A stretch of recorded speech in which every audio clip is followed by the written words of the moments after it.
திமுக கழகத்திற்கு கிடைத்ததைப் போல உலகத்திலேயே வேறு எந்த கட்சிக்கும் தொண்டர்கள் கிடைத்திருக்க மாட்டார். என் அப்பா திரும்ப திரும்ப சொல்லுவார், நான் கல்லூரியிலே பேராசிரியராக இருந்தேன் என்பதை விட, பல நூல்களை எழுதியிருக்கிறேன் என்பதை விட, நான் திமுக கழக தொண்டர் ஒருவனின் பிள்ளை என்பதில் எப்போதும் மகிழ்ச்சி அடைகிறார். தான் வாழும் காலம் வரை 90 வயதில் இறந்து போகிற அந்த நாள் வரை கலைஞரின் தொண்டனாகவே வாழ்ந்து இறந்து போனவர் என் அப்பா காரைக்குடி ராமசுப்பையா. அவர்தான் சொல்லுவார், ஐயா பெரியார் அவர்கள் தான், நான் பல முறை சொல்லுவேன், ஐயா பெரியார் அவர்கள் தான் 24 கேரட், அறிஞர் அண்ணா 22 கேரட் தான்.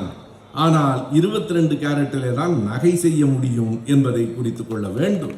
நம்மில் யாராவது உணர்ச்சி வயப்பட்டு காமராஜரை திட்டிவிட மாட்டார்களா? காங்கிரஸ் கட்சிக்குள்ளே ஒரு பிளவு, திமுகவுக்கும் காங்கிரஸ் கட்சி கூட்டணியிலே ஒரு பிளவு வந்து விடாதா என்று எதிர்பார்க்கிறார்கள். ஏமாந்து போவீர்கள். என்றைக்கும் பெரியவர்களை ஒரு நாளும் நாங்கள் குறைத்து பேசியதில்லை. பெரியவர்களை குறைத்து பேசுகிறவர்களை வரலாறு மதித்ததும் இல்லை என்பதை குறித்துக் கொள்ளுங்கள். எப்படி முடிகிறது இந்த மனிதரால் என்று பல நேரங்களில் நான் எண்ணி வியக்கிறேன். அமைச்சர் என்பது பிறகு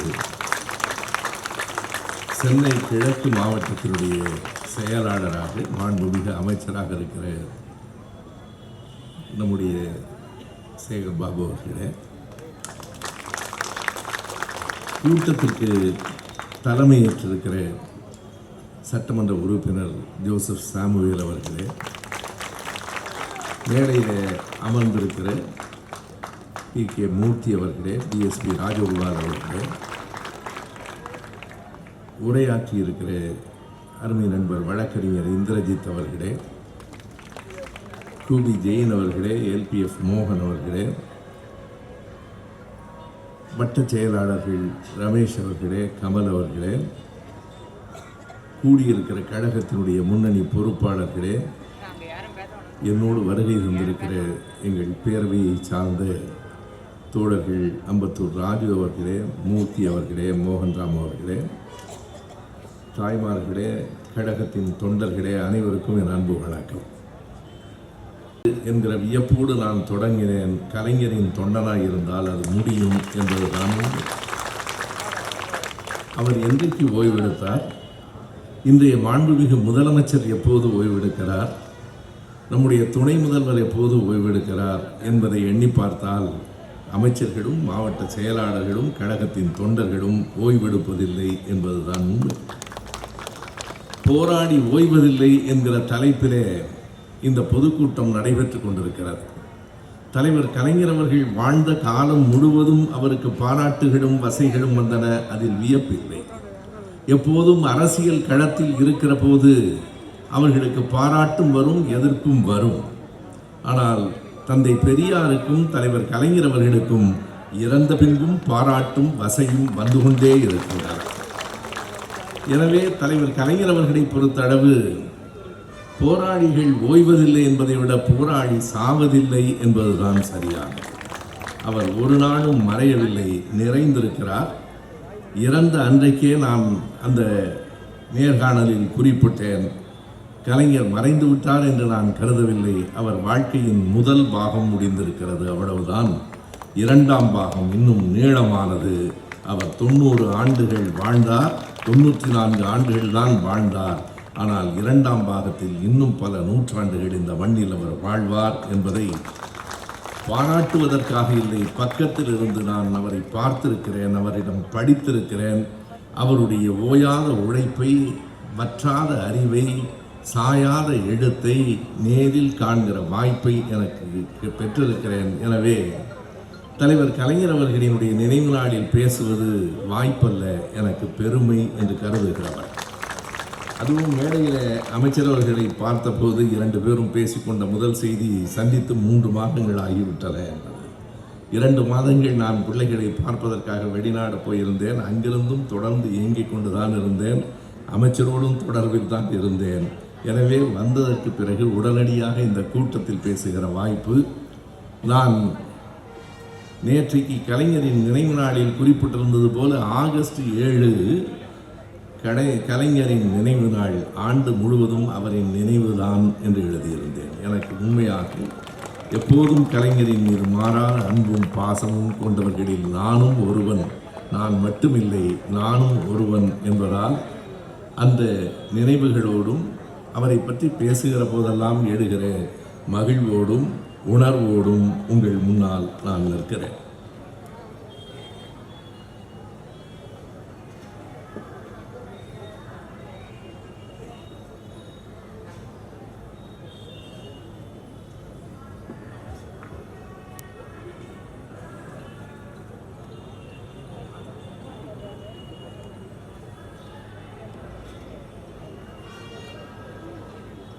இன்றைக்கு இந்த கூட்டம் என்பது வெறும் நினைவு நாள் கூட்டம் இல்லை.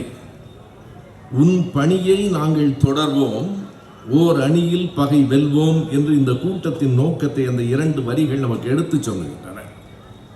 அவர் செய்துவிட்டு போன பணியை தொடர்வதுதான் அவருக்கு நாம் செய்கிற அஞ்சலி, அதுதான் நாம் அவருக்கு செய்கிற பெருமை.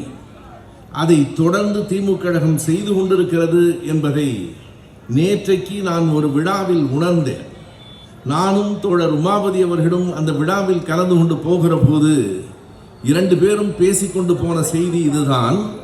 நேற்றைக்கு நம்முடைய மாண்புமிகு முதலமைச்சர் அவர்கள், துணை முதலமைச்சர் அவர்களின் முயற்சியினால் 3 விதமான அமைப்புகளையும் 8 நூல்களையும் வெளியிடுகிற நிகழ்ச்சி நடைபெற்றது. நீங்கள் பார்த்திருக்கலாம், வந்திருக்கலாம். அந்த நிகழ்ச்சியில மாணவர் பத்திரிகையாளர் அமைப்பு என்று ஒன்று, கலைஞரை பற்றிய இளம் ஆய்வாளர்களுக்கு நிதி நல்கும் அமைப்பு, 2ஐயும் தாண்டி 8 நூல்கள். அந்த 8 நூல்களை படித்து முடிக்கவில்லை, நான் புரட்டி கொண்டிருந்தேன். ஒரு நூலில் என்னுடைய கட்டுரையும் கூட அதில் இருக்கிறது. என்ன நாம் குறிப்பிட வேண்டிய செய்தி என்றால், அந்த நூல்கள் சமூக நீதி பற்றி பேசுகின்றன, திமுக கழக வரலாறு பற்றி பேசுகிறது, ஒரு நூலை எப்படி படிக்க வேண்டும் என்பதை பற்றி பேசுகிறது, மேடையில் எப்படி பேச வேண்டும் என்று சொல்லுகிறது. எண்ணி பாருங்கள், எல்லா கட்சிகளும் தேர்தலை மட்டும்தான் கவனத்தில் வைத்திருக்கின்றன.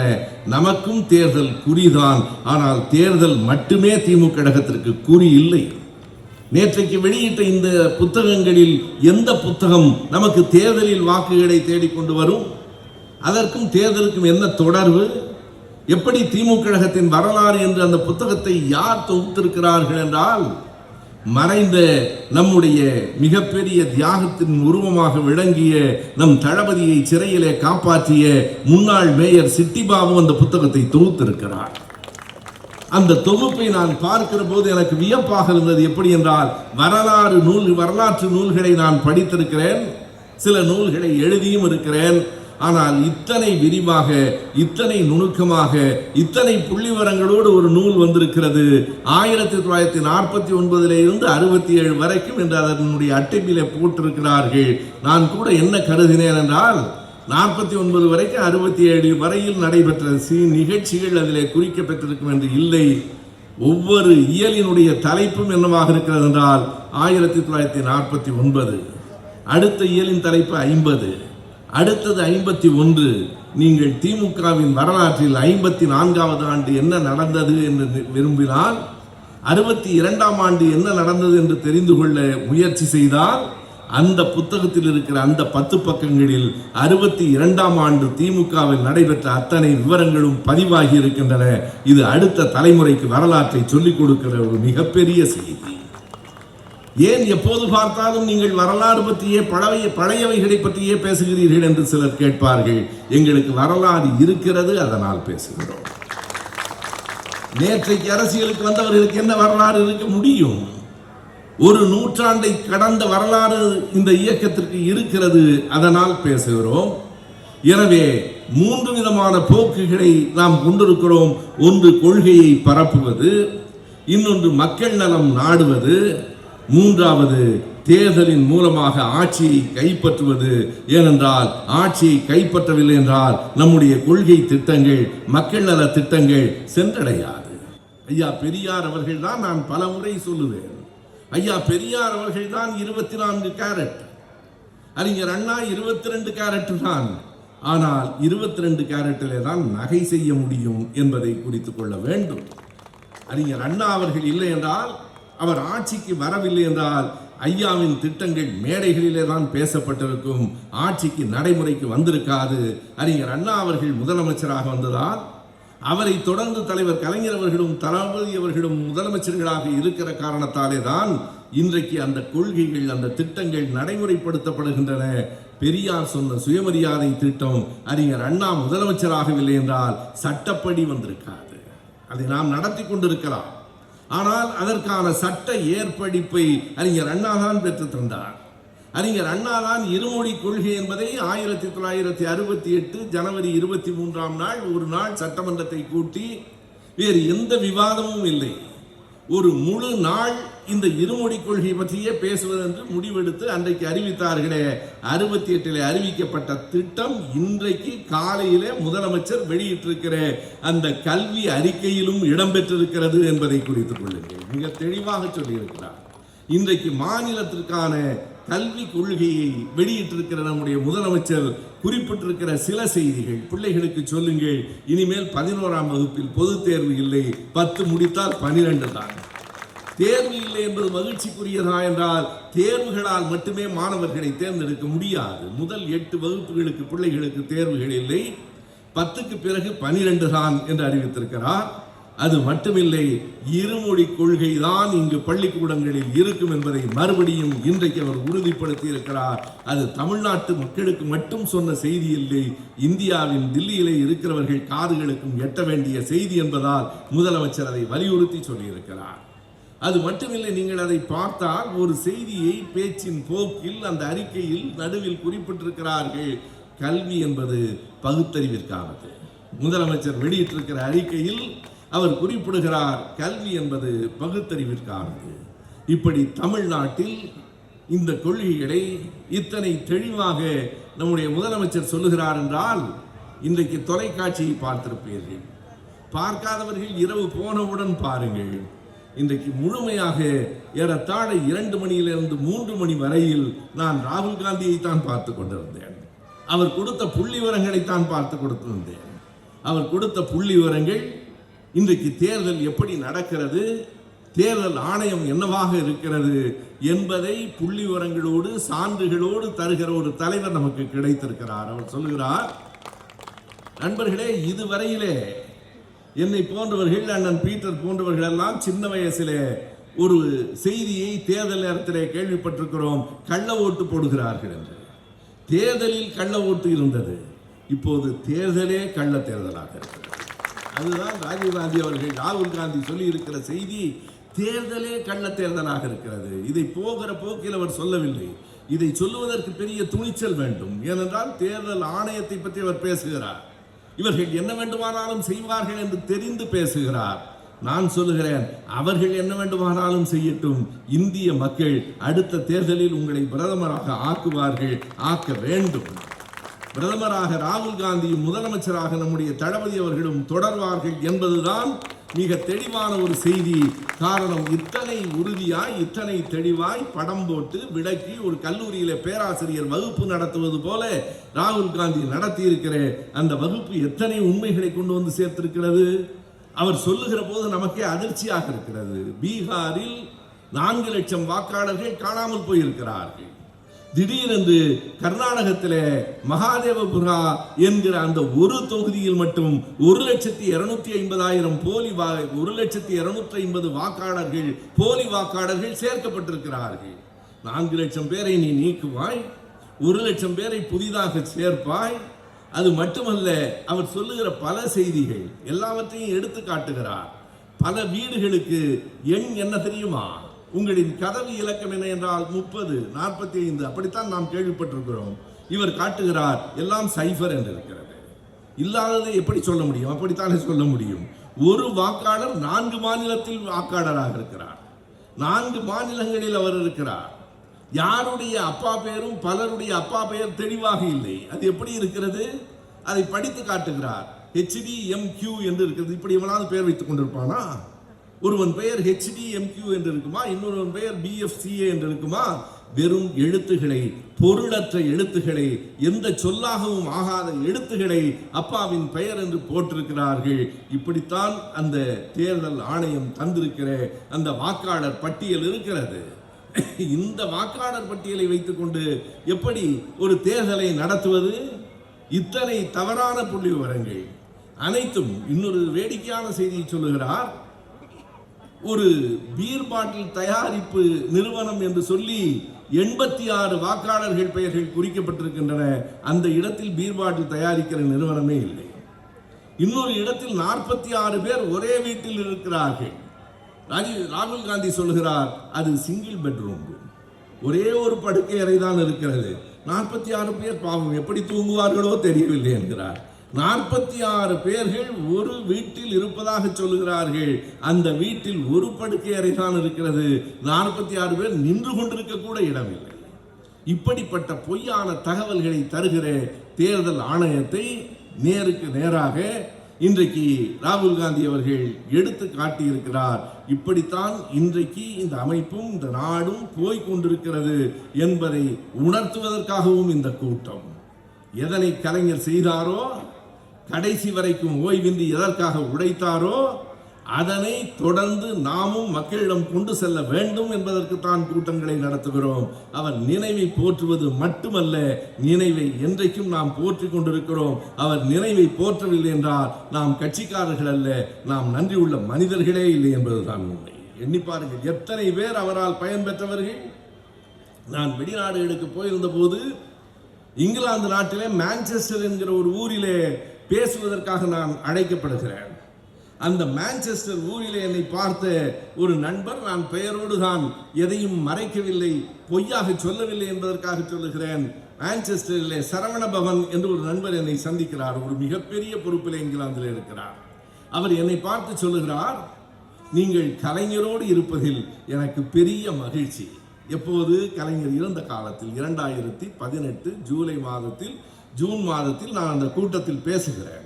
அவர் சொல்லுகிறார், நீங்கள் கலைஞரோடு இருப்பதில் எனக்கு மகிழ்ச்சி. நான் திரும்ப கேட்கிறேன், நான் கலைஞரோடு இருப்பதில் உங்களுக்கு என்ன மகிழ்ச்சி என்று. அவர் சொன்னார், நான் கலைஞரை பின்பற்றியதால், கலைஞர் செய்த பணியால் தான் நான் மான்செஸ்டரில் இருக்கிறேன் என்று சொன்னார். எப்படி என்று கேட்டேன். அவர் சொன்னார், நான் 1990 ஆண்டு தேர்வு எழுதிவிட்டு மேலே படிப்பதற்காக காத்திருந்தேன். அந்த கட் ஆஃப் மார்க் என்று சொல்லுகிற எத்தனை மதிப்பெண்கள் வேண்டும் என்கிற போது, எத்தனை மதிப்பெண்கள் வேண்டுமோ அதை விட குறைவான மதிப்பெண்ணை தான் நான் பெற்றிருந்தேன். எனக்கு இடம் கிடைக்கவில்லை. அந்த நேரத்திலே தான் 1990 தலைவர் கலைஞர் அவர்கள் இந்தியாவிலேயே இல்லாத மிகவும் பிற்படுத்தப்பட்டோர் என்கிற பிரிவை MBC என்பதை உருவாக்கினார். அவர் வன்னியர் சமூகத்தை சார்ந்தவர். அவரே சொன்ன செய்தி, நான் வன்னியர் சமூகத்தை சார்ந்தவன்.